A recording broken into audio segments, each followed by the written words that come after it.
자, 먼저 이제 그 수업에 앞서서 이제 수업을 우리가 이제 2달 동안 어떻게 진행할 것인지 간단하게 얘기를 하고요. 그 1, 2월 이제 내용 정리반에서는 수요일하고 목요일 날 수업을 하는데, 수요일 날은 이제 우리가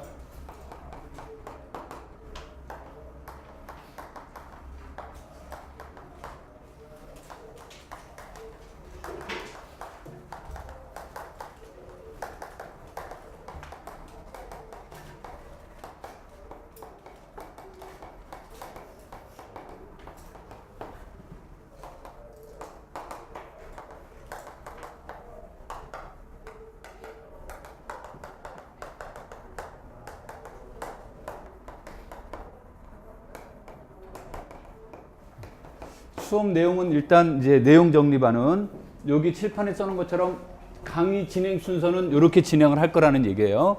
그래서 해석학하고 위상수학하고 복수함수론하고 미분계학하고 근데 이제 1, 2월에 설 명절이 들어가서 이제 우리가 총 강의 계획이 원래 8주인데 8주가 안 나와요. 그래서 그렇다고 설날 나와서 수업합시다라고 하면은 행복하겠죠.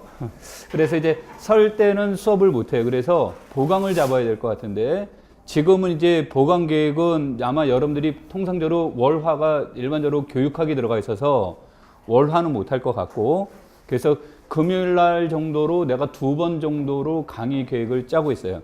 이틀 정도를 할 계획인데, 이게 이제 이틀 정도를 하는데 아마 오전 정도로만, 이래서 이제 이틀 하는데, 하루에 다 하기 힘든 건 뭐냐면, 내가 수목하고 토요일 날 수업하는데 금요일 날 하루 종일 수업하고 그러면 토요일 날 죽어요. 그래서 안 죽으려면 이제 좀 나한테도 그래서 아마 금요일 정도가 될 텐데, 그 금요일은 날짜하고는 지금 내가 마음대로 못 잡고, 있냐면 학원에서 강의실 사정이 어떤지 이런 거를 봐서 적어도 일주일 전에 여러분한테 언제쯤 보강이 있을 계획이니까 그거를 이제 참고하시오라고 얘기할 거고요. 그 다음에 이제 보강을 할 때는 이제 그 개인적인 사정 때문에 그날 못 오는 사람이 나올 수 있어요. 그래서 이제 그 경우는 이제 인강으로 이렇게 여러분들이 들으시면 되는데, 그래서 이제 그날 못 들었는데 다음에 와서 수업 들으려고 하면 수업이 연결이 안 될 수 있어서, 그 보충하는 수업은 만약에 이제 내가 위상 수학을 요만큼 중간 정도 나갔다가 보충을 해야 된다 그러면 그 다음 주에는 위상을 안 하고 보충은 이제 위상만 남은 부분을 계속 위상만 하는 거고, 그 진행 순서는 그 다음 정규 강좌를 하게 되면 복수함수론으로 이렇게 시작을 할 거예요. 그러니까 만약에 그 부분이 못 들어서 그 다음 주하고 연결되는데 지장이 없도록 이렇게 해서 이제 보강을 잡을 테니까, 그게 예를 들어서 내가 위상이라고 한 거지 위상을 보강하겠다 그 뜻은 아니에요. 그래서 그거 날짜를 확인을 해서 아마 1월 말에서 2월 초쯤에 한번 2번 정도 보강을 지금 계획하고 있는데, 아까도 얘기했듯이 학원하고 한번 그거를 협의해 봐서 날짜는 내가 다시 한번 정해 드릴게요. 무슨 말인지 이해되겠죠? 그 다음에 이제 그 수업은, 그 다음에 이제 그 목요일 수업은 그 정수론 선형대수 현대대수가 아니라 정수론 현대대수 선형대수를 쓴 이유가 뭐냐면, 선형대수는 이게 요 앞으로 가도 되고 뒤로 가도 되고 사실은 관계가 없는데, 이게 이제 이 선형대수가 보통 1학년에서 1학년 2학기나 또는 2학년 때 많이 배워요. 선형대수가. 이때 배우다 보니까 이때는 현대대수학을 배우지 않았다라는 전제하에서 이제 그 강의가 이제 학교에서 진행이 됐을 거예요. 진행이 돼 있는데, 이 수업은 이제 내가 현대대수 뒤로 미룬 거는 뭐냐면, 현대대수학을 하면서 기본적인 체 개념이 들어갈 거고, 그러면은 선형대수에서 스칼라라고 하는 것이 이제 체의 개념이에요. 그래서 이게 앞으로 가게 되면 어디까지밖에 못하냐면 실수체에서밖에 논의를 못하는데, 뒤로 가게 되면 일반적인 체로 내용이 이제 전이가 되고, 그렇다고 해서 이론이 바뀌는 건 아닙니다. 이론이 바뀌지는 않지만 기본적인 언어 선택이 바뀌기 때문에 실제 시험에 조금 더 효과적으로 이렇게 다가설 수 있으니까, 그래서 수업은 이거를 선형대수를 뒤로 밀어놨고요. 그 다음에 정수론하고 현대대수는 바로 연결이 되어야 수업이 조금 더 원활해져요. 그래서 수업은 이와 같은 진행 순서로 강의가 이제 이루어질 거고, 그 다음에 지금 이 책을 보시면, 여러분들이 보시는 이 책이 기본서를 위해서 기초 그 강좌를 위해서 만들어 놓은 책이 아니고 그 교사 임용을 볼 때 전반적인 내용을 갖다 다뤄놨기 때문에 기초 개념에서는 어려운 내용들도 여기 들어가 있고 어렵지 않은 내용들도 들어가 있어요. 그래서 1, 2월에는 기초 개념이 되는데 책은 전반적으로 진도는 나가는 것도 전체를 나가는 것들도 중요하고 그래서 경우에 따라서 이제 증명 내용이 강조되지 않는 부분도 있을 수 있고 그 다음에 이제 내가 수업하면서 이런 예는 지금 다루지 마십시오. 지금 이제 강의하면서 지금 다루지 마십시오라는 말 할 때가 있고 뭐 이건 개인적인 취향으로 맡길 때도 있고 그럴 거예요. 근데 지금 다루지 말아라는 말은 안 풀어보는 게 좋아요. 그러니까 나 호기심이 있어서 풀어봐야지라고 하는데 안 풀어보는 게 좋아요. 그러니까 이제 그런 문제들이 보통 아마 예제에 많이 들어가 있을 거예요. 예제 같은 경우는 이 문제는 지금 풀지 마십시오라고 하는 것들은 뭐냐면 교사 임용 그러니까 문제는 수열 파트에서 나오기는 했는데 문제는 수열인데 실제 이 문제를 풀려면 뒤에 나와 있는 이론을 알아야 앞에 문제를 풀 수가 있는 거예요. 그런데 이제 우린 진행상 뒤에 있는 이론을 하지 않았는데 나왔으니까 해야 된다라는 강박관념 갖지 마. 그러니까 그런 문제는 지금 풀지 마세요라고 내가 얘기를 할 거라고. 그러니까 그런 문제들은 호기심이 있어도 잠시 접어두고 풀지 않고 나중에 풀어보는 게 훨씬 더 도움이 될 거예요. 그러니까 책의 구성이 그렇게 되어 있으니까 그거를 여러분들이 참고해서 보시면 되겠고요. 자, 그 다음에 이제 여기에서 보면 이산수학하고 확률 통계는 지금 여기 과목이 없죠. 근데 이산수학하고 확률 통계는 안 해도 돼가지고 해야 돼요. 해야 되는데 기초 과목을 설명할 때 내가 이론적으로 조금 더 이게 3, 4월에 비해서는 속도감이 좀 느려요. 그러니까 3, 4월은 굉장히 속도감 있게 나가는데 1, 2월은 속도감이 느리는데 이 느리다는 말은 여러분들 오해하면 안 되고 대학교에서 공부했던 거에 비하면 속도는 훨씬 더 빠른데 3, 4월에 비해서 속도가 느리다라는 얘기지. 무슨 말인지 이해됐죠? 그래서 여러분들한테 이 강좌가 기초 강좌인데 기초 강좌 때 막 전체를 다 다루게 되면 굉장히 부담스러울 수 있고 그 다음에 확률 통계하고 이산수학은 장시간을 투자하지 않아도 짧은 시간 내에 이렇게 공부할 수 있는 이런 부분들이기 때문에 1, 2월에서 이 강좌를 그래서 뺀 거예요. 뭐 공부 안 해서 되고 빼고 그런 차원은 아니고요. 그러니까 그거를 이제 여러분들이 참고해서 보시면 되겠고요. 자, 그 다음에 이제 이거를 하게 되면 이번 주는 없고요. 다음 주부터인데요.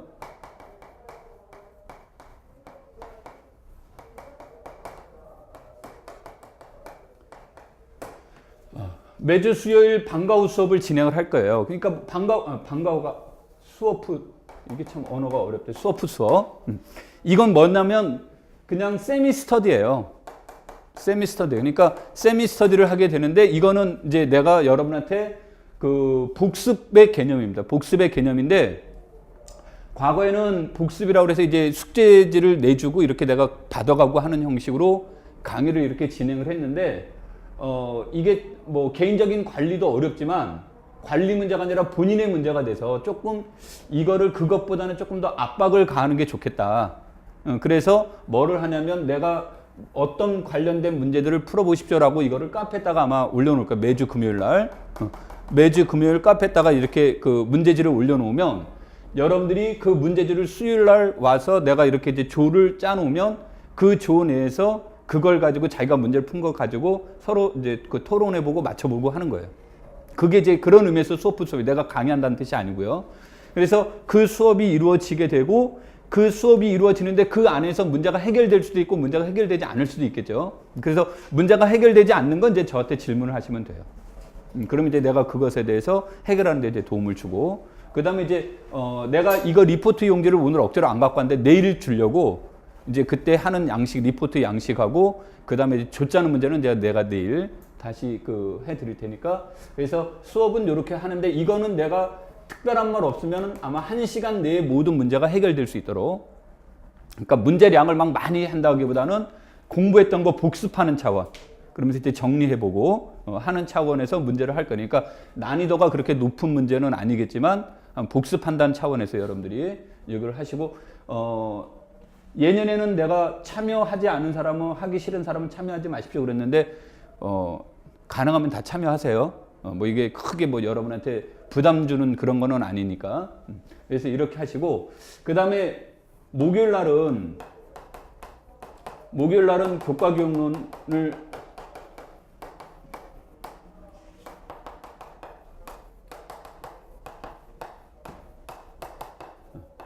교과 경론을 할 텐데 이거는 이제 약 2시간 정도로 생각을 했어요. 2시간 정도로 이렇게 이제 잡아주고 했는데 작년에는 이 강좌를 무료 강좌로 했어요. 그래서 무료 강좌를 하면서 약간의 이제 문제점들이 발생이 됐어요. 약간의 문제점들이 발생이 뭐냐면 시간량도 1시간 내외로 하다 보니까 2달 안에 교과 경론 심론이 끝나지 않았고 그 다음에 이제 나도 조금 더 느슨해지고 그 다음에 이제 수강하시는 분들도 무료로 하니까 이게 부분이 조금 덜 부담되는 것 같다. 그래서 굉장히 비싼 가격 2만 원에 여러분한테 이제 넣어놨어요.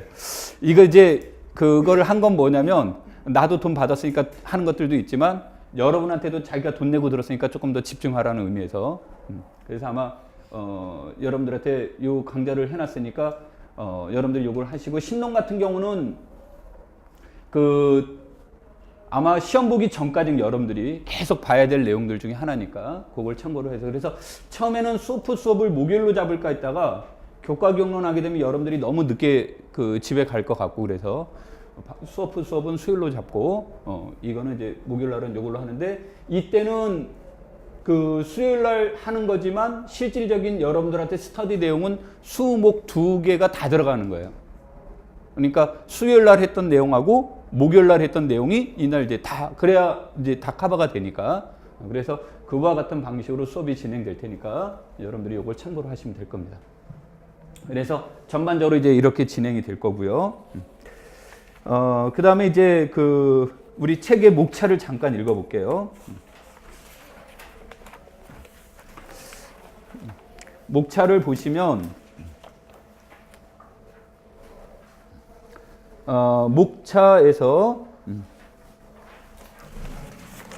맨 앞에 목차 부분을 보면 오른쪽 페이지에 3정수론이라고 나와 있죠. 간단하게 이제 내가 여러분한테 얘기를 할게요. 정수론에서는 이제 기본 정리, 그 다음에 합동식, 고차 합동식 나가는데 고차 합동식에서는 내가 여러분한테 3에 보면 3고차 합동식의 3연분수라고 나와 있죠. 아마 수업은 여기까지 진행이 될 거예요.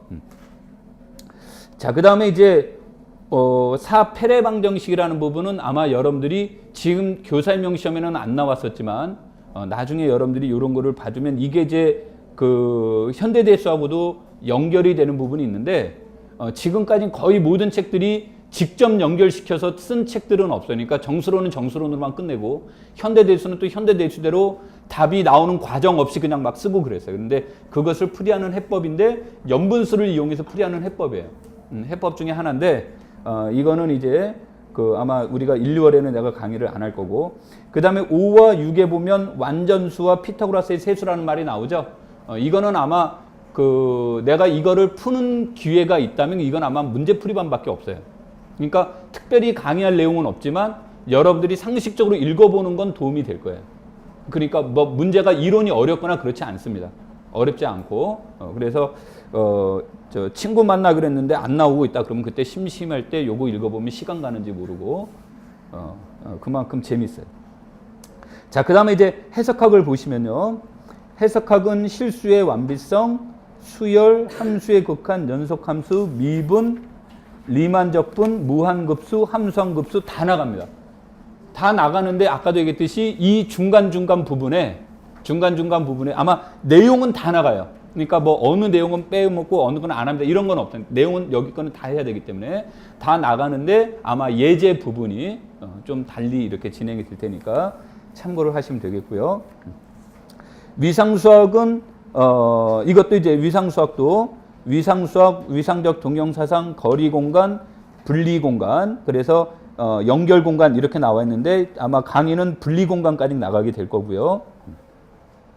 뭐 연결공간도 적어도 되는데 여기서 이제 분리공간까지면 충분할 것 같고 지금 정도의 분리공간, 컴팩트 공간까지 그래서 거기까지 보는데 여기서도 마찬가지로 이제 여러분들이 책을 보시면 대학교마다 이제 커리가 달라서 어느 대학은 위상수학을 배우고 4학년 때 해석학을 배우는 학교가 있고요.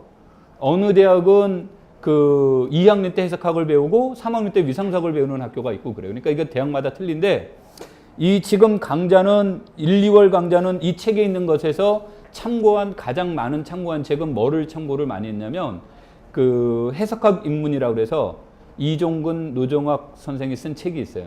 그 책을 기초로 해서 많이 이 책에 이제 구성이 되어 있어요. 그래서 이 내용에서는 아마 그 위상수학을 공부하지 않은 상황에서 책의 구성들이 이렇게 나가 있을 겁니다. 그런가 하면 이제 그러니까 책 구성 자체 내용이 의미가 그런가 하면 이제 그 정동명 선생이 쓴 실해석학개론이라는 책 같은 경우는 어떤 것을 구성했냐면 위상수학이라는 걸 배웠다라는 것을 전제로 해석학 책이 구성되어 있어요. 그러면은 그 2학년 때 배우는 거하고 4학년 때 배우는 것의 가장 큰 차이는 뭐냐면 위상에 관련된 내용이에요. 그러니까 이론 자체가 2학년 때 배운 게 적고 4학년 때 배운 게 많고 그런 거는 없어요. 내용 자체는 똑같아요. 내용 자체는 똑같은데 2학년 때 배우는 것은 토폴로지적 개념을 접근을 못하는 거죠. 예를 든다면 2학년 때는 폐구간 뭐 A, B 그랬다면 4학년 때는 컴팩트, 집합, A에서 뭐 이런 식으로 내용이 바뀔 수 있다라는 거죠. 그러니까 그런 정도의 이제 차이가 있고 그 다음에 이제 뭐 여기에서 나오는 것은 2학년 때는 뭐 그 토폴로지에서 나오는 집접점이라든지 이런 내용들이 안 배웠다라는 가정에 대해서 그런 언어가 잘 사용되지 않는데 4학년 때서는 이제 토폴로지에서 나오는 용어들이 많이 사용이 나오는 거죠. 그러니까 언어적 표현이 이제 조금씩 달라요. 다른데 1, 2월에는 이제 그 앞에서 얘기했던 이종근 그 다음에 노정학 선생님이 쓴 책에서는 그 4학년 학생들이 배우는 책보다는 보통 2학년 정도에서 배우는 책의 구성이 많고 책 내용이 아마 거기와 굉장히 유사하게 들어가 있을 거예요. 그러니까 그 부분을 이제 참고하시면 돼요. 물론 예제는 좀 다르지만. 그 다음에 이제 복소 함수로는 그 기초 개념은 강의를 안 하고요. 그러니까 복수함수론에서는 기초 개념을 강의를 안 하는데 거기에 보면 복소수의 극형식, 복소수의 자취라는 말이 나오죠. 그래서 이게 이제 그 고등학교 문제라든지 또는 이제 공업수학에서 보통 하는 복소수의 기본적인 원리 요게 이제 들어가 있는데 뭐 그 표현에 관련된 거고 복소수에 근거하는 문제 이런 문제들이 기초 개념에 들어가 있어요. 기초 개념에 들어가 있는데 이거를 강의를 하면 듣는 사람은 참 쉬운데 양이 너무 많기도 하고 그 다음에 시험에 나올 개연성은 적고 그래요. 그런데 여러분은 꼭 개인적으로 보라고 이렇게 권합니다. 그러니까 아마 보는데 어려움이 없을 거예요. 어려움이 없으니까. 그래서 강의는 2장 복소 함수의 도함수 부분부터 이렇게 진행이 될 겁니다. 그 다음에 이제 복소 적분, 그 다음에 복소 변환 이렇게 이제 진행이 되고요. 지금까지의 교사 임용 시험은 복소 도함수, 복소 적분이 중심으로 나왔고 작년에 나왔던 문제가 이제 그 선형 사상이라는 개념이 나오기는 했는데 그게 여기에서 말하는 복수함수론에서 말하는 선형성보단 선형대수에서 말하는 선형성하고 그 다음에 복소수의 기본 개념이 결합돼서 나온 문제지 여기서 말하는 변환의 개념보다는 조금 다를 겁니다. 조금 다를 거니까 그거를 이제 참고하시면 되겠고요.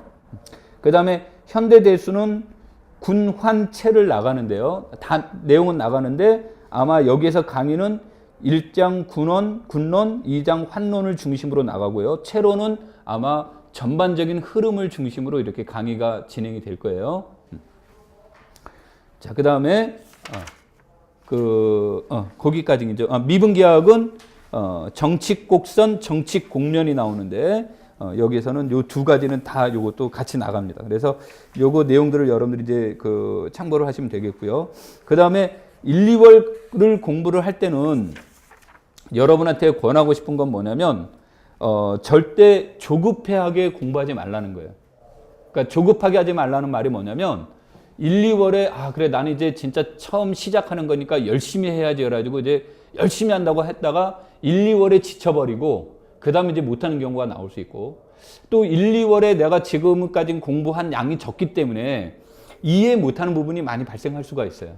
이해 못하는 부분이 많이 발생하는데 그거를 이해하려다 보니까 이 책 보고 또 저 책 보고 하다 보니까 그 다음엔 처음에는 첫 주에는 복습을 어떻게 했는데 2주차부터는 이제 복습이 안 되는 거예요. 이제 진도량은 강의를 딱 듣다 보면 진행 속도가 점점 빨라져요. 이게 이제 점점 가면서 빨라지게 되는데 처음에는 조금 슬로우 스타트로 가다 보니까 복습이 됐는데 그 다음부터 이제 복습이 잘 안 되고 복습이 점점 미루어지게 되면 나중에 보면 뒤에서 공부한 거는 복습 자체가 안 되는 경우가 나와요. 그래서 여러분한테 적어하는 것은 1, 2월은 좀 그 기초 개념이다. 그래서 내가 모르는 내용들 아니면 실제 교사 임용 시험에서 우리가 이거 공부했으면 실제 교사 임용 시험에서 어느 정도 할까? 그러면 70에서 80% 정도밖에 풀 수 없을 거예요. 20, 30%는 못 풀 수가 있어요. 근데 그것에 대해서 막 조급하게 그거 풀어야 되니까 이거 더 나가야 되지라고 마음 먹지 말라는 얘기예요. 이제 그렇게 하다 보면 1, 2월에 지쳐버리면 일종의 이제 마라톤인데 저 42.195를 뛰어야 되는데 한 5km 뛰다가 포기하는 경우가 발생될 수 있어요. 그래서 1, 2월에는 여기에서 나왔던 내용을 충실히 이제 복습하고 이해한다. 그리고 이해력이 뭐 그 70%가 넘어갔다 그러면 내가 진짜 한수학 하는구나 이렇게 생각하시면 되는 거고 뭐 50% 정도가 넘어갔다 그러면 잘 쫓아갔구나 이렇게 생각하시면 돼요. 그러니까 그 첫 술에 너무 크게 배불리고 하지 말아라 이제 그런 뜻이에요. 그러니까 또 그럼 복습 슬슬 해도 되는구나 그러지는 말고요. 무슨 말인지 이해됐죠? 자, 그래서 강의는 이제 그와 같은 형식으로 이제 나갈 테니까 그거를 이제 참고하시면 될 겁니다. 그다음에 원래 강의는 제일 좋은 방법은 서로 대화를 나누면서 수업하는 게 이제 제일 좋은 방법인데 이 강의는 그렇게 하면 강의가 어려워집니다. 진도도 잘 안 나오고 그래서 강의는 일방적으로 다 혼자 나갈 테니까 아쉬운 점이 있더라도 참고하시면 되겠고 그 다음에 그 공부하다가 잘 모르겠다 잘 모르겠다 그래서 그날 강의한 내용을 바로 와닿지 않는다 그랬을 때 이제 질문하셔도 되고요. 바로 이제 쉬는 시간이나 수업 후에 질문하셔도 되고 그 다음에 이건 조금 이해는 갈 듯 말 듯한데 라고 하는 부분들이 있으면 그거는 바로 질문하시는 것보단 여러분들이 집에 가서 한번 다시 복습을 해보고 한 다음에 질문하는 게 아마 자기한테 더 도움이 될 거예요. 그러니까 내가 질문 받는 게 귀찮아서가 아니고 여러분들이 공부하면서 그런 내용이 있다 그러면 자기가 한번 복습해보고 나서 그 다음에 이해할 수 있으면 그렇게 이해하는 게 더 좋고 그럼에도 불구하고 이해가 잘 안 된다 그러면 나한테 다시 질문하는 게 좋습니다. 그리고 질문은 항상 적극적이어야 돼요. 내가 쫓아다니면서 질문 있어요? 이럴 수는 없죠. 무슨 말인지 이해돼요? 안 돼요? 그래서 질문은 적극적으로 이렇게 이제 질문을 해 보시고요. 자, 그래서 이제 그런 거를 이제 OT는 이제 이 정도로 하고요. 204페이지 실수의 완비성부터 진행을 하도록 할게요.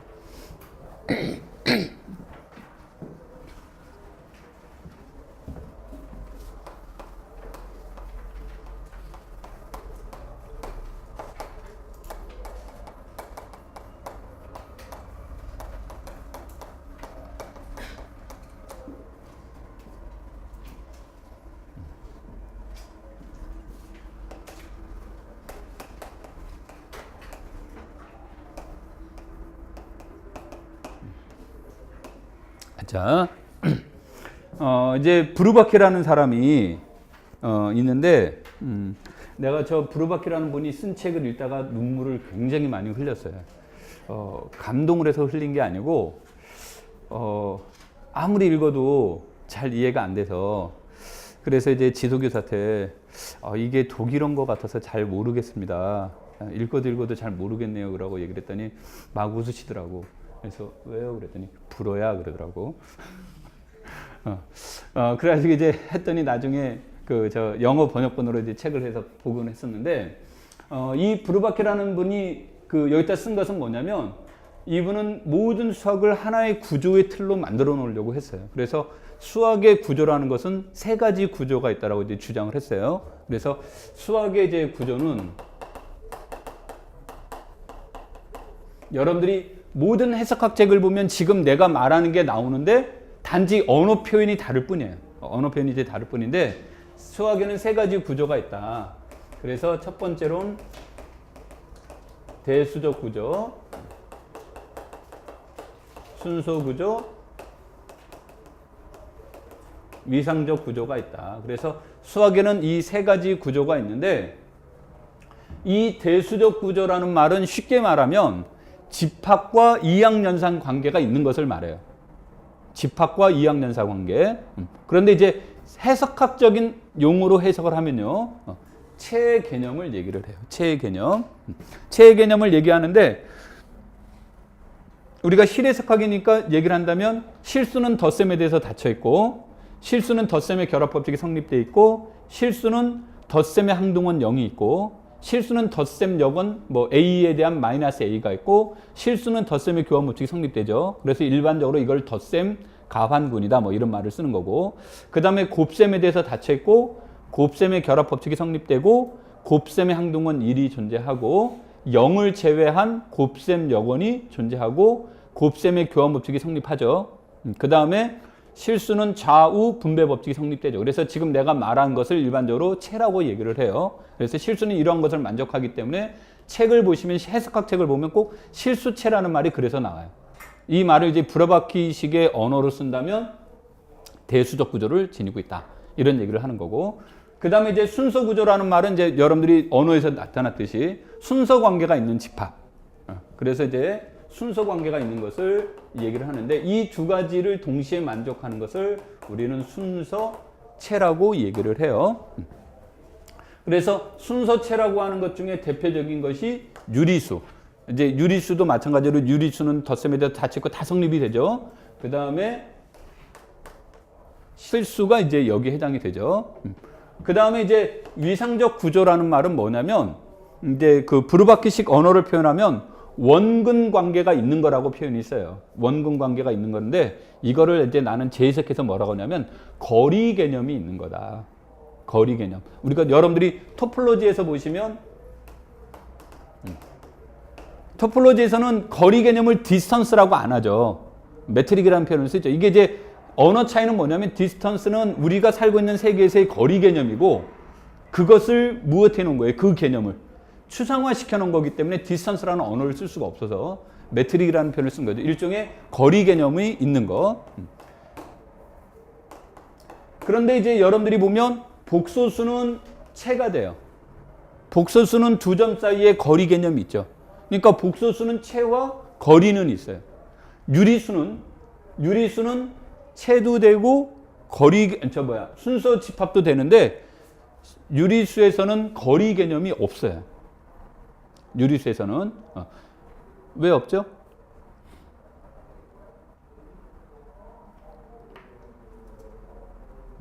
그걸 전문용어로 조밀성이라고 하죠. 다시 말해서 유리수와 유리수 사이가 연결되어 있는 게 아니라 뭐예요? 불연속이라고 그러죠. 숫자가 연결되어 있지 않고 뭐가 돼요? 떨어져 있죠, 이산적으로. 그래서 거리 개념을 잴 수 없다야. 그래서 이제 나중에 그런 거리를 좀 구해 봅시다라는 것이 이제 일명 실변수적 사고예요. 그런 내용이 칙도 개념이. 그래서 유리수는 얘와 얘는 있지만 얘가 없어요. 그러면 이 세 가지 구조를 완벽하게 가지고 있는 건 뭐밖에 없다? 실수밖에 없어요. 그래서 실수를 완비 구조라고 얘기해요. 완비성 공리 뜻이 아니고. 그래서 이런 세 가지 구조를 만족하는 것은 실수체만이 그렇게 만족된다. 그래서 이제 실수에서 그래서 우리는 뭐 하냐면 실수에서는 덧셈, 뺄셈, 곱셈, 나눗셈 이런 문제가 되죠. 실수에서 대소관계 비교 가능하죠. 실수에서 거리 문제 논의하죠. 그렇죠? 근데 복소수는 두 점 사이에 대소관계를 논의해 줄 수 없죠. 복소수는. 유리수는 거리 개념을 논의해 줄 수 없죠. 그래서 이제 이런 것을 완벽하게 다 갖춘 것은 실수밖에 없다. 그래서 이제 실수를 완비 구조라는 말로 사용했어요. 이 말은 우리가 그 해석학을 보면 그래서 이게 체의 구조가 나와 있고 그 다음에 해석학에서 보면 거리 순서 개념에 대한 내용이 나오죠. 뭐 A 실수 두 실수 A, B에 대해서 A는 B보다 적거나 A와 B는 같거나 A는 B보다 크다. 셋 중에 하나를 만족한다. 이런 말이 나오죠. 이제 그런 순서 개념이 나오고 그 다음에 절대값 개념으로 해서 A-B 또는 절대값 A의 관계를 논의해 주는 게 있죠. 뭐 절대값 A라는 것은 기하학적 사고로 본다면 원점으로 떨어진 뭐를 말해요? 거리 개념을 얘기하는 거죠. 그래서 그 내용들이 일반적인 해석학 책에서는 나오는데 여기서는 책에서는 생략되어 있지만 그 내용을 일명 우리가 말하는 수학의 브루바키식 언어를 빌려오면 수학의 구조고 이 세 가지 구조를 완벽하게 갖추고 있는 건 뭐다? 실수만이 그런 구조를 지니고 있다. 그래서 요런 말로 이제 대신할게요.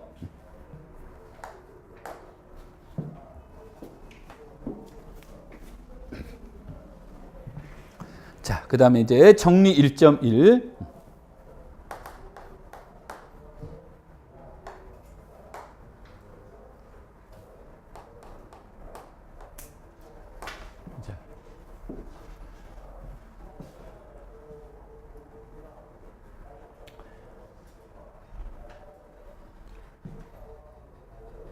A가 0이다. 참 이 말이 참 어려운 말인데 0이라는 것을 설명하려면 체구조에서는 0을 뭐로 설명하죠?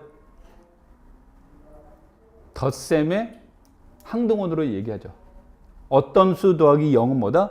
어떤 수가 나오는 거죠. 그러니까 0임을 증명하라 그러면 대수에서는 뭐로 하냐면 덧셈의 뭐로? 항등원으로 보이는 게 의미예요. 오케이? 그런가 하면 위상적 구조에서는 거리가 몇인 거? 원점으로부터 떨어진 거리가 몇인 거? 0인 개념으로 얘기를 하죠. 그래서 통상적으로는 여기서는 거리 개념으로 설명을 해요. 그래서 얘가 0이라고 하는 것은 무엇을 말하냐면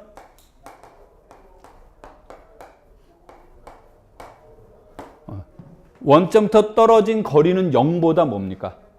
크거나 같다죠? 크거나 같은데 어떤 양수보다도 적다라는 얘기는 결국은 A의 거리가 몇 밖에 될 수 없다. 0밖에 될 수 없다. 그래서 A가 뭐다? 0이더라. 그래서 A가 0이라는 것을 설명하는 것을 절대값이 무엇보다 적은 거로 입실론으로 적은 것으로 이제 설명을 하죠. 그래서 이 내용으로 두 수가 같다라는 말의 뜻은 A-B의 값이 무엇보다 적다? A-B의 절대값이 입실론보다 적다라는 말로. 그래서 우리가 뭐 이제 문제를 다룰 때 리미트 n이 무한대로 갈 때 an이 a임을 증명하라 그러면 뭐 이런 거 저런 거 다 빼고 나중에 이것의 값이 무엇보다 적다. 입실론보다 적다라는 말로 이제 대신 사용하는 용어가 되겠죠. 그래서 두 점 사이의 거리가 두 점이 같다라는 말은 a와 b가 같다라는 말은 이렇게 설명한다는데 조금 어려운 말을 하면요. 조금 어려운 말을 하면 이것도 실수에서만 할 수 있는 언어예요. 이 말은 어디에서만? 무슨 개념이 있는 곳에서만. 거리 개념이 있는 데서만 논의해 줄 수 있는 거예요. 그러니까 유리수는 아까 무슨 말이 없다고 그랬습니까? 유리수는 거리 개념이 없다고 그랬죠. 그러니까 유리수에서는 A-B의 절대값이 입실론보다 적다라는 말로 검증해낼 수가 없는 거예요. 유리수만으로 이루어진 곳에서는. 그러면 그런가 하면은 위상수학에서 두 점 A와 B가 같다라는 걸 뭘로 설명할 거냐? 이제 그런 문제가 나오겠죠. 예를 들어서 여러분들이 정수론에서 Z5다. Z5는 0, 1, 2, 3, 4 이렇게 되잖아요. 그렇죠? 그러면은 2 더하기 4와 1이 같다라는 걸 뭐로 설명할 거냐 이런 얘기예요. 그럼 이런 거는 절대 뭐로 설명할 수 없습니까? 거리 개념으로 설명해 줄 수가 없는 거죠. 그러니까 여러분들이 이거 굉장히 자연스러운 얘기를 하고 있는 게 아니라 지금 수업 내용이 굉장히 부자연스러운 얘기를 하는데 우리가 원체 어렸을 때부터 그냥 그렇게 배워와서 너무나 당연하게 받아들이는 거죠. 근데 굉장히 당연하게 받아들이는 거를 수업하는데 굉장히 부자연스럽다고 얘기하니까 이제 혼란이 오기 시작하는 거예요. 혹시 대학 때 그랬는지 모르겠는데 고등학교 때까지는 그렇게 수학이 재밌다가 대학교 가서 수업을 딱 듣는데 이제 머리 아파지기 시작하고 나한테 멘붕을 준 획기적인 문제가 수업 시간에 해석학 시간이었어요. 그것도 0 곱하기 1은 0이죠. 그러길래 수업 시간에 아무 생각 없이 당연하죠. 네 하고 그랬는데 그러면 증명해 볼래? 그래서 와우 이렇게 나오는 거죠. 그거 왜 해? 그거 0 당연한 거 아니야? 뭐 이제 그런 것들이 나오는 거예요. 그러니까 우리가 그런 것들을 전공해서 분석하고 따져보는 거예요. 그러니까 고민 없이 받아들였던 문제에 대해서 여기선 고민을 해보자라는 얘기예요. 무슨 말인지 이해되겠죠? 그러니까 내가 이렇게 말한 것도 뭐냐면 지금 우리가 사용하고 있는 데가 어디냐에 따라서 설정 방법은 뭐다? 달라지는 거예요.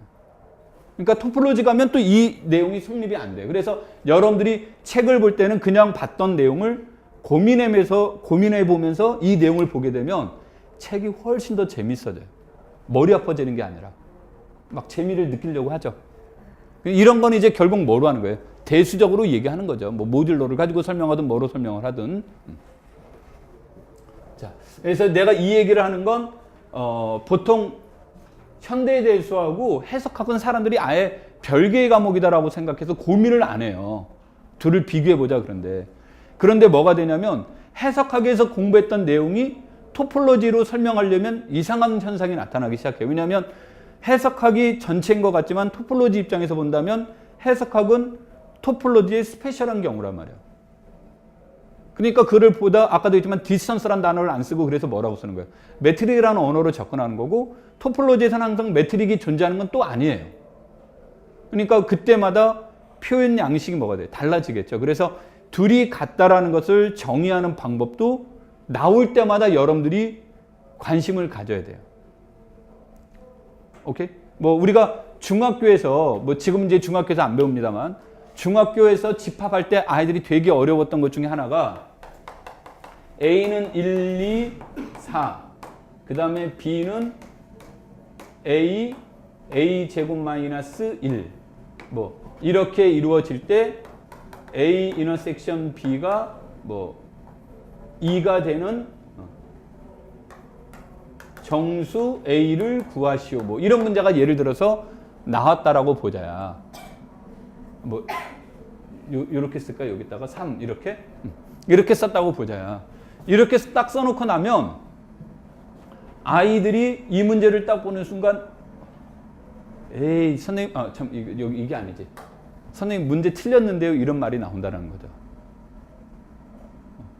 왜? 그러면 어떻게 여기 두 개의 공통원소가 2가 있을 수 있냐고.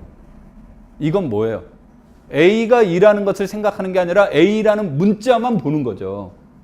얘가 무엇을 대신해주고 있다? 2를 대신해주고 있다는 것을 생각하지 못하는 거죠. 그러니까 이게 중학생들만의 문제가 아니고 여러분들이 전공 공부를 하다 보면 자존심 상할지 모르겠지만 전공 공부를 하다 보면 해석학은 해석할 뿐이고 대수는 대수일 뿐이고 토폴로지는 토폴로지일 뿐이에요. 이 둘 사이에 어떤 상관관계가 있다든지 연계성을 가지고 논의해보자 그러면 답이 안 나오는 거죠. 이런 것을 제일 많이 공부한 사람 중에 한 명이 브루바케예요. 그래서 내가 이제 브루바케의 엘제브라라는 책을 읽을 땐 엘제브라라 해서 난 당연히 대수체니까 와 재밌다고 읽었어요. 이제 재밌겠다고 읽었는데 처음에는 그 그룹 얘기가 나왔어. 조금 지나니까 뭐 그룹링이라는 이상한 말이 나와. 그룹링은 또 그룹링이라는 게 있어. 그룹링은 또 뭐 하고 또 했어.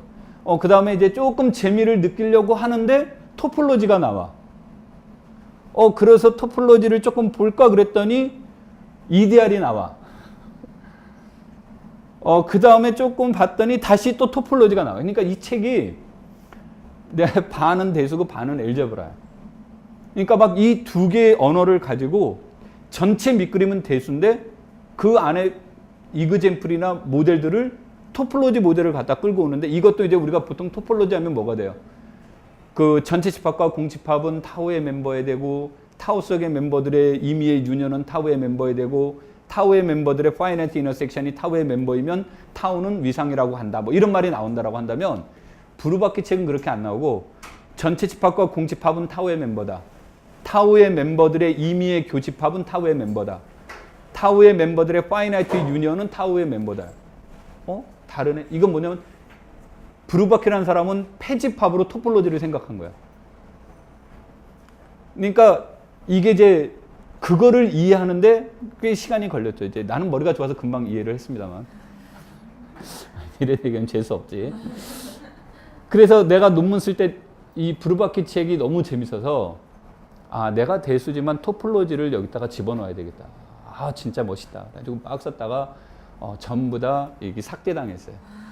지도 교수가 나 토폴로지 몰라. 지도해 줄 수 없어. 그래가지고 눈물을 머금고 이제 뺐던 기억이 나는데 내가 이제 이 얘기를 하는 건 상황에 따라서 해석을 달리 해야 된다. 그냥 요런 거 그냥 금방금방 그냥 뭐 저 당연한 거 아니야? 이렇게 받아들이지 말아라. 지금은 조금 더 그런 고민을. 그래서 당연한 게 여러분들이 진짜 당연하게 느끼면 이제 우리가 이제 공부할 때 뭐 조금 빗나간 얘기지만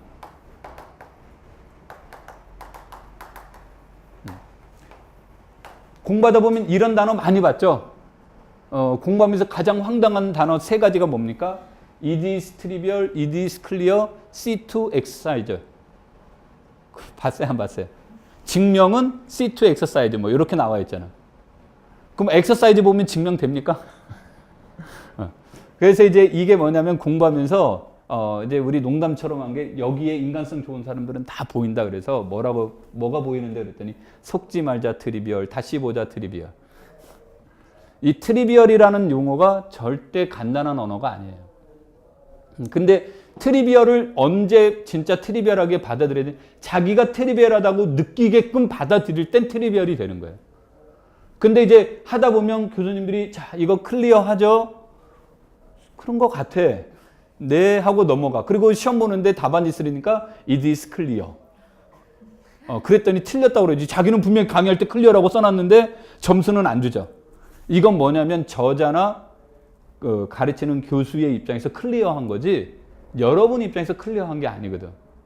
근데 그걸 자기도 클리어라고 넘어가요. 그래서 클리어에 대한 내용은 보통 세 가지 패턴이 나오는데 하나는 진짜 70% 정도는 진짜 클리어해서 클리어라고 써요. 설명할 게 참 없다. 그래서 이제 클리어라고 쓰는 게 한 70%가 되는데 30%는 클리어하지 않아요. 한 20%는 뭐가 나오냐면 증명을 하자니 한 3페이지, 4페이지가 걸릴 것 같아요. 근데 이걸 꼭 증명해야 돼? 그거는 아니거든. 그냥 지나가는 내용 정도인데 증명을 하자니 3페이지, 4페이지가 걸리고 그것이 쓰임새는 없고 그럼 이제 저자들의 제일 좋은 방법은 뭐예요? It is clear 또는 C2 exercise 이렇게 가는 거예요. 그리고 거기서 빼버리는 거죠. 그런데 독자도 똑같이 클리어라고 그냥 읽고 넘어가는 거예요. 그래서 이제 거기에서 속아가지고 나중에 다른 거 공부할 땐 그게 전부 다 뭐가 되냐면 걸림돌이 되는 경우가 있죠. 그 다음에 이제 10%는 너무너무 어려운데 어렵다고 말하기 어려우니까 클리어라고 쓰는 경우가 있어요. 그래서 절대 클리어는 쉽게 넘어가면 안 돼요. 그래서 여러분들이 공부하실 때는 클리어라는 언어를 느낄 때는 이게 자기 스스로 진짜 클리어라고 느껴야 돼요. 시험을 볼 때 우리가 기입형이 30점, 서술형이 30점, 논술형이 20점이죠.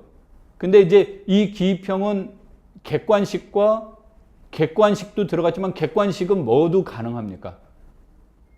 오지선다형이니까 찍는 거라도 가능한데 단답형은 뭐가 돼요? 그것도 녹록지 않죠. 근데 공부하는데 제일 중요한 건 자신감이에요. 이제 자신감이 있으면 훨씬 더 시험 볼 때 쉬워지는 거고 자신감이 없으면 시험 볼 때 어려워지는 거예요. 그 답을 자신 있게 못 쓰는 거죠. 그래서 자신감의 시작은 뭐냐면 클리어를 이해하는 데부터 시작이 되는 거예요. 막 이거 당연한 거 아니야? 당연한 거 아니야? 당연한 거 아니야? 그런데 자기도 뭐 당연하다라고는 하는데 왠지 모르게 꺼림칙해. 그런 거는 시험에 나오게 되면 진짜 자기한테 비수를 꽂는 문제가 돼버리는 거예요. 이게 쉽게 느껴지는 문제는 절대 뭐를 못합니까? 포기를 못하죠. 아예 모르겠다 그러면 뭐가 됩니까? 뭐 선생을 욕하든 자기를 욕하든 책을 욕하든 하면서 안 풀면 되는데 풀만한 내용은 포기를 하는 걸 못하는 거예요. 포기를 못하니까 집착을 하죠. 시간은 지나가죠. 답은 안 풀리죠. 나중에 풀어야 되겠다. 안 되겠다. 그랬을 땐 이미 시간 지나갔지. 이 몸에서 열은 어떻게 돼요? 엄청 올라와 있죠. 다른 거 풀지를 못해요. 집중도 안 되고 시험장에서 그런 현상이 발생됐나 봐요. 그러니까 그런 현상에서 벗어나려면 클리어한 것은 진짜 클리어해야 되고 자신감이라는 게 같이 곁들여야 돼요. 그래서 그런 자신감 있는 공부를 하려면 어려운 것부터 하지 말라는 거예요. 어려운 문제 풀어야 뭐 멋있어 보이고 그렇지 않다라는 거죠. 쉬운 것부터 자기 거로 확실하게 만드는 작업, 이런 활동들을 하셔야 돼요. 그래서 공부할 때 이런 내용들을 대해서 조금 더 고민을 하면서 보도록 하죠. 자, 이게 제 실수에 대한 기본적인 언어고요. 자, 그 다음에 이제 본격적인 내용으로 넘어가죠. 자, 실수의 완비성이라고 해서요.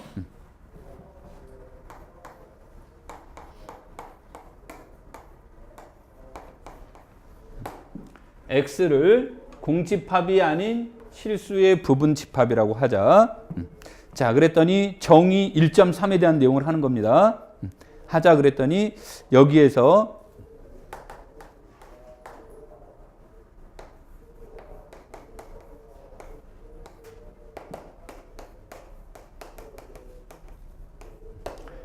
A가 X의 상계다.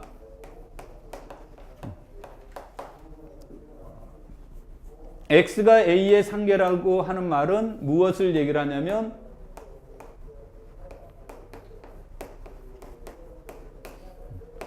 X가 아까도 얘기했지만 실수는 항상 무슨 내용을 논의해 줄 수 있다요? 실수는 순서 관계를 논의해 줄 수 있는 거죠. 그래서 어떤 x 속에 있는 어떤 원소보다도 뭐다? 크거나 같으면 우리는 a를 x의 뭐라고 하자? 상계라고 하는 거고, 이렇게 주어지면 거꾸로 이 말은 입장을 바꾸면 집합의 입장에선 x는 위로 뭐라고 하자? x는 위로 6개인 집합이다라고 이렇게 표현을 쓰는 거죠. 집합 입장에서 보면 위로 6에다고, 원소 입장에서 보면 이런 관계를 이제 주어지는 거. 그래서 뭐 우리가 쉬운 예로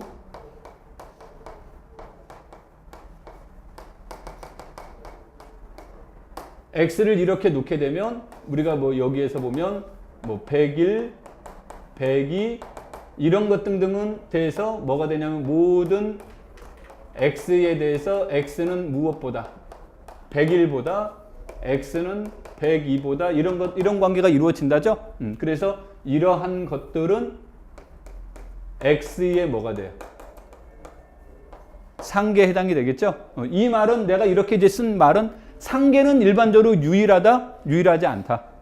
일반적으로 유일하지 않는 거죠. 뭐 우리가 쓴 건 몇 개 없습니다만. 그래서 이것은 이제 그 유일하지 않기 때문에 나중에 이제 대화하는 데 있어서 누군가는 상계 얘기를 하는데 누군가는 마음속에 102를 대상으로 상계를 논의하고 있고, 누군가는 마음속에서 102를 상상하면서 논의를 하게 되면 둘이 유사한 듯한데 뭐가 돼요? 대화에서 자꾸 끊기거나 답답해하는 부분들이 이제 발생될 수 있다죠. 그래서 이제 그런 것들에 대한 어떤 의견 일치, 뭐 또 사실은 수학적 다른 의미도 있습니다만, 그래서 이런 것들에 대한 유일성 문제도 하나의 관심의 대상이 되겠죠. 이제 뒤에 조금 이따 가서 할 것이 이제 상한이라는 개념이 그것과 연계되는 거고요. 자, 그 다음에 이제 두 번째를 보면 x의 하계다. x의 하계라고 하는 것은 이런 관계를 얘기를 해주면, 즉 b는 x의 어떤 원소보다도 뭐예요? 적은 걸 얘기를 하죠. 그래서 뭐 위에서 본다면 뭐 0, 마이너스 1, 마이너스 2 이런 것 등등은 x의 무엇에 해당되겠어요? x의 하계에 해당이 되겠죠. 그리고 입장을 바꿔서 이때 우리는 말을 바꾸면 x를 뭐라고 논의한다? 아래로 6개인 집합이다라고 표현을 쓰는 거죠. 그리고 이때 이제 뭐가 되냐면 x가 6개다. x가 6개라고 하는 것에 대한 정의는 x가 위로 아래로 무엇인 거? 위로 아래로 6개인 집합을 우리는 6개인 집합이다라고 하고, 뭐 문맥상 x도 그래서 뭐가 된다? 6개라는 얘기가 되겠죠.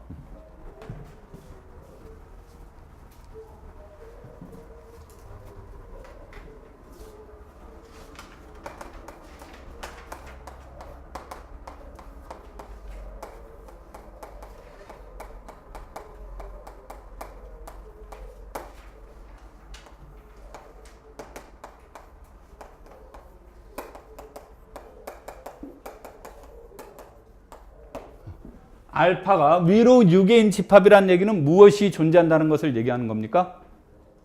상계가 존재한다는 것을 얘기하는 거죠. 그래서 상계 중에서 가장 작은 상계. 항상 이것도 우리가 실수라는 집합에서는 최소라는 말이 보장받아요? 못 받아요? 일반적으로? 일반적으로 못 받죠. 예를 든다면 0일 개구간이다. 그럼 거기에 최소 원은 몇입니까? 존재하지는 않죠. 그렇죠? 그래서 최소라는 말은 일반적으로 논의해 줄 수 없는 얘기인데 이제 저기서 논의가 되는 거죠. 그래서 최소 상계다. 이래서 이것을 최소 상계라는 말을 다른 말로 뭐라고도 합니까?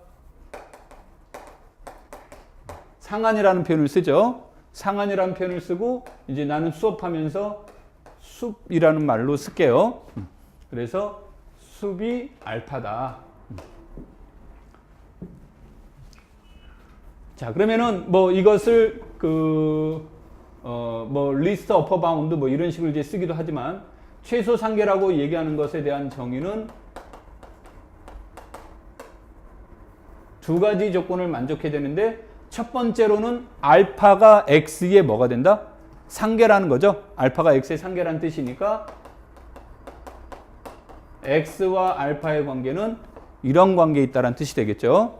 그 다음에 두 번째로는 상계들 중에서 뭐다? 가장 작다. 그래서 이 말은 a가 x의 상계라고 한다면 a와 알파의 관계는 뭐다? 이런 관계에 있더라. 그런 얘기 되겠죠. 그쵸?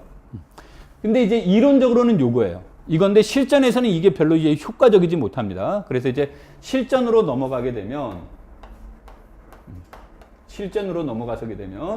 자, 이 말의 뜻은 무엇을 얘기를 하냐면 임의의 입시론에 대해서 임의의 입시론에서 알파 마이너스 입시론은 뭐예요?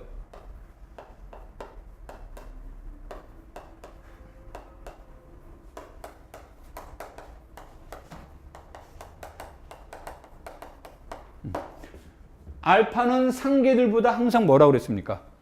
적거나 같다라고 그랬죠? 근데 알파는 분명히 알파 마이너스 무엇보다는 크다예요. 입시론보다 크다니까 알파 마이너스 입시론은 뭐가 아니다? 상계가 될 수 없다죠? 이 말을 조금 더 멋있게 표현하면 이 뜻이죠.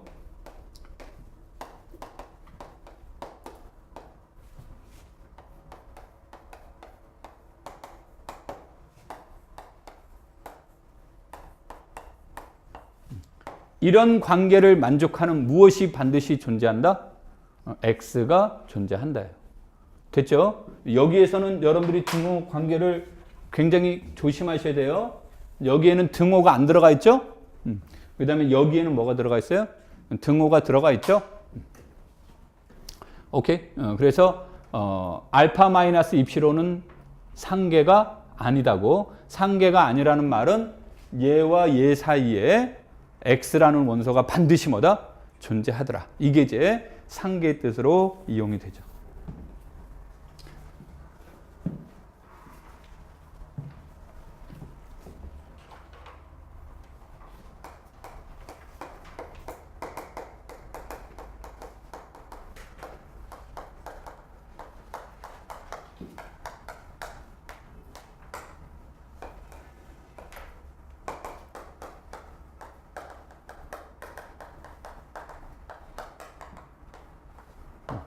최대 하계라는 것은 언어적 표현을 쓰면 하계들 중에서 가장 큰 것을 뜻하는 거죠.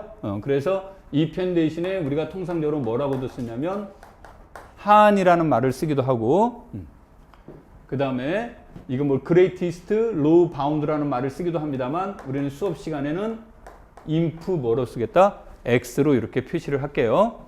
그리고 이것을 베타 뭐 이렇게 이제 표현을 해보자. 자, 그러면 이것의 정의는 첫 번째로는 베타도 하계가 돼야 된다죠? 베타가 하계가 돼야 된다는 얘기가 돼서 베타와 X 관계는 이렇다는 얘기가 되겠죠. 두 번째로는 B가 X의 하계라면 B와 베타의 관계는 이렇더라. 이런 뜻이 되겠죠. 즉, 이 말은 베타보다 큰 뭐는 없더라요. 베타보다 큰 하계는 존재하지 않는다죠. 그래서 이 말을 쓰게 되면 이 뜻은 요거죠. 요거.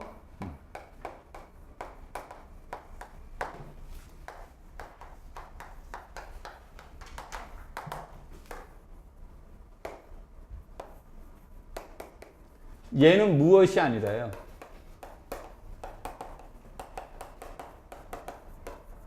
X의 하계가 아니더라 그런 얘기죠. X의 하계가 아니니까 얘보다는 더 적은 무엇이 존재한다. X가 존재하는 거죠. 그래서 하계 문제는 요렇더라죠.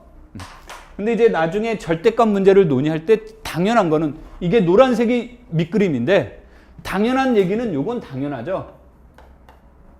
요거는 당연하죠. 그렇죠? 강조할 이유도 없이. 여기서도 본다면 얘는 당연해 버리죠.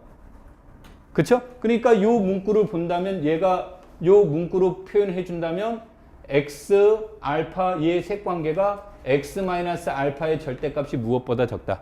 입실험보다 적다란 뜻으로 해석이 될 수 있겠죠? 여기서도 이게 필요에 따라서 x 마이너스 베타의 절대값이 무엇보다 적다?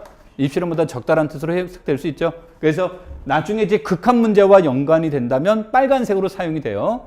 빨간색으로 사용이 되지만 본질은 요거예요. 이제 빨간색이 본질이 아니다 그런 얘기지. 본질은 요게 되는데 필요에 의해서 왼쪽에 요거 붙여준 거고 필요에 의해서 얘는 오른쪽에 붙여준 건데 이건 뭐 별 의미가 없는 거죠. 그냥 요거 모양 맞추려고 붙여준 것에 이제 불과한 거예요. 그래서 저런 내용들이 이제 얘기가 되는데 우리 그 책에 있는 예제 1번에서 보시면요. 그냥 요건 너무 어렵지 않으니까 말로 얘기하면요. 예제 1번에서 집합 A는 어떤 겁니까? 0, 2분의 1, 3분의 1, 4분의 1, 뭐 5분의 1 해서 n분의 1 쭉 가겠죠? 그쵸? 아니야. 내 미스. A라는 게 0, 2분의 1,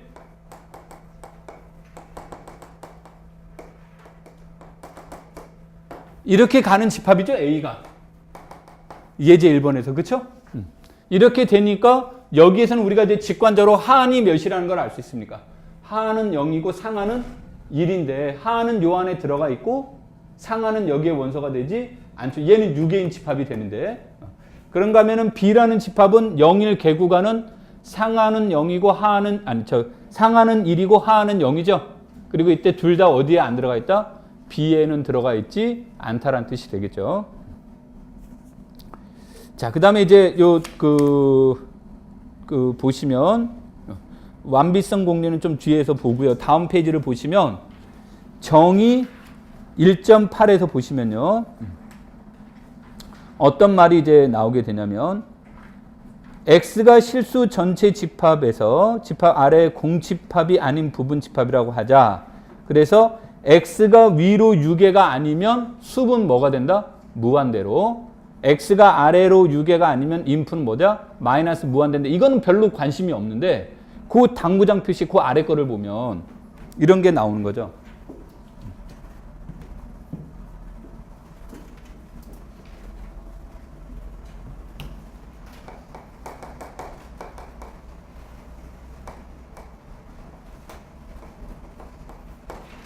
얘를 본 거죠, 얘. 얘는 뭐로 본다? 마이너스 무한대. 얘는 뭐가 돼요? 플러스 무한대가 되는 거죠.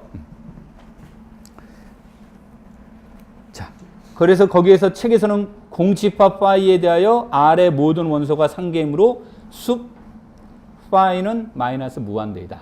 이런 말이 나와 있죠. 오케이? 자, 그러면은 아까도 얘기했듯이 모든 원소가 다 뭐가 되는 거라고 그랬어요? 모든 원소가 상계가 돼 버리는 거죠. 모든 원소가 상계가 돼 버리니까 상계 중에서 가장 작은 걸 뭐라고 한다고 그랬습니까? 상한이라고 한다고 그랬죠. 그래서 마이너스 무한대가 된 거예요. 이게 헷갈리지 말아라야. 공집합일 때 하계는 모든 원소가 하계가 되는 거죠. 하계 중에서 가장 큰 것을 하한이라고 하는 거고 그래서 플러스 뭐가 된 거다? 무한대가 된 거다. 그리고 우리 상식으로 본다면 똑같은 집합의 수분, 똑같은 집합의 인풋보다 커야 될 것 같은데 얘네들은 모양이 어떻게 돼 있어요? 이거 바뀌어져 있죠? 그래서 일반적으로는 그렇지 않지만 이 내용에서만 주의를 해서 보시면 돼요. 그 다음에 이제 나중에 뭐 이거와 이제 비슷한 내용으로 조금 내용에서 벗어났습니다만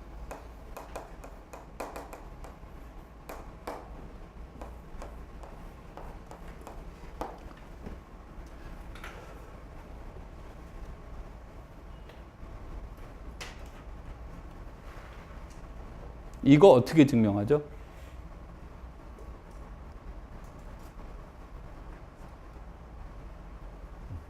물론 이런 거 학교 수학에서 증명하면 안 돼요.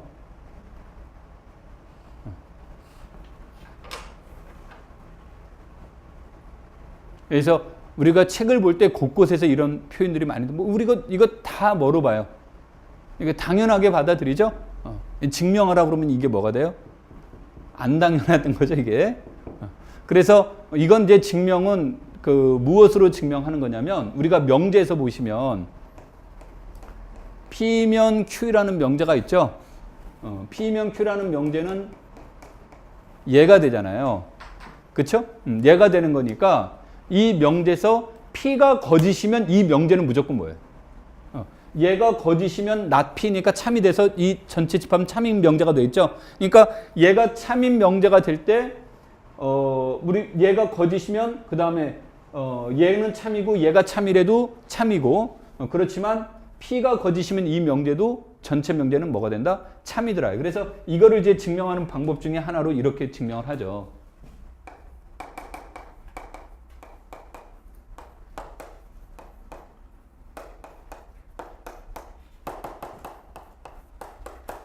이렇게 쓴단 말이야. 임의의 이것에 대하여 A는 요 안에 들어가 있다. 그럼 부분집합, 얘가 이것의 부분집합이라는 얘기는 여기 있는 모든 원소가 어디에 들어가 있는 거예요? 여기에 들어가 있는 거잖아요. 그런데 이미 이것 자체가 뭐예요? 거짓이죠. 그래서 이 명제를 뭐로 보는 거예요? 참인 명제로 받아들이는 증명법이에요. 이런 방법이. 오케이? 자, 그래서 뭐 나중에 이런 거 증명할 때 수학에서 곳곳에서 이런 게 나와요. P면 Q이다 해서 P가 거짓이면 전체 명제는 뭐다? 참이다인데 근데 사실은 이게 와닿지는 않죠. 그래서 학교 수학에서는 가능하면 쓰지 말라고 해요. 예를 들어서 나는 슈퍼맨이다. 그래서 나는 날아다닌다. 참인 명제 맞죠? 왜냐면 슈퍼맨이 아니니까. 그 P라는 명제 자체가 거짓이기 때문에 전체 명제는 뭐로 바뀌어요?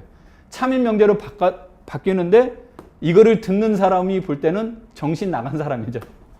그래서 일반적으로는 이런 명제들은 뭐다? 학생들이 받아들이기 굉장히 곤란한 명제가 돼버려요. 그래서 P면 Q에 대해서는 not P, 우와 Q인데 P가 거짓인 경우는 대체적으로 설명하지 않는 게 좋다죠. 이제 직관적으로는 이해가 안 되는 거니까. 근데 이제 그런 걸 통해서 이게 공집합은 전집합의 뭐다?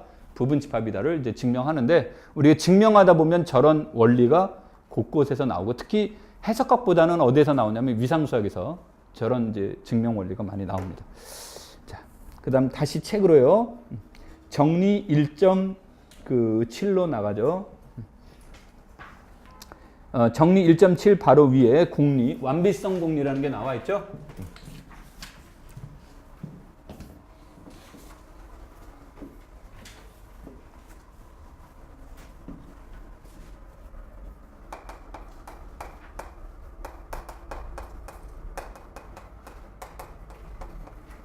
자, 완비성 공리가 나와 있는데, 자, 완비성 공리는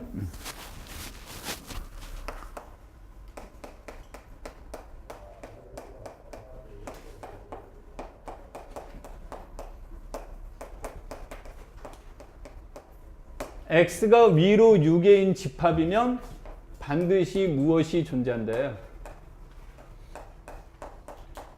X에 무엇이 존재한다? 상한이 존재한다가 이제 완비성 공리죠.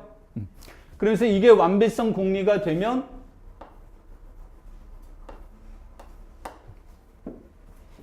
거기 써보자. 아까 5까지 갔었나요?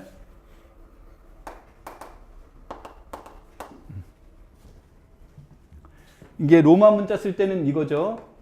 1, 5, 10 이렇게 보면 오른쪽은 덧셈이고 왼쪽은 뺄셈이에요.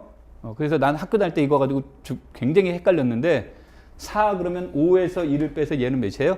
4고 5에다 2를 더하니까 몇이 돼요?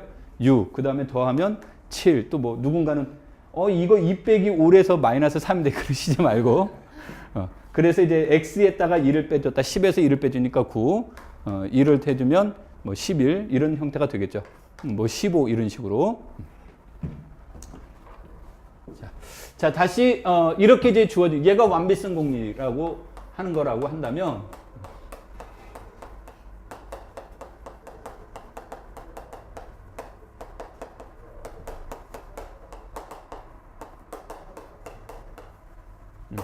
그러면 이제 책에서 정리로 나온 게 정리 1.7이 뭐가 돼요? 아래로 6개이면 무엇도 존재한다? 하한이 존재한다죠. 자, 참고로요. 완비성 얘를 공리로 받아들인 거죠.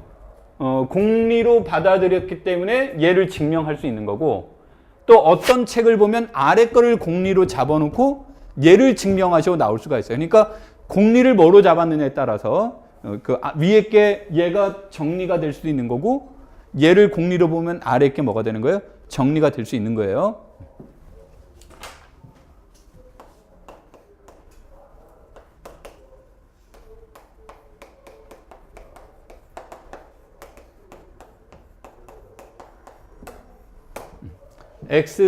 마이너스 x를 저렇게 디파인을 해주자. 이렇게 디파인을 하면 x가 뭐라고 그랬죠? 아래로 무엇이므로? 아래로 6이라는 말은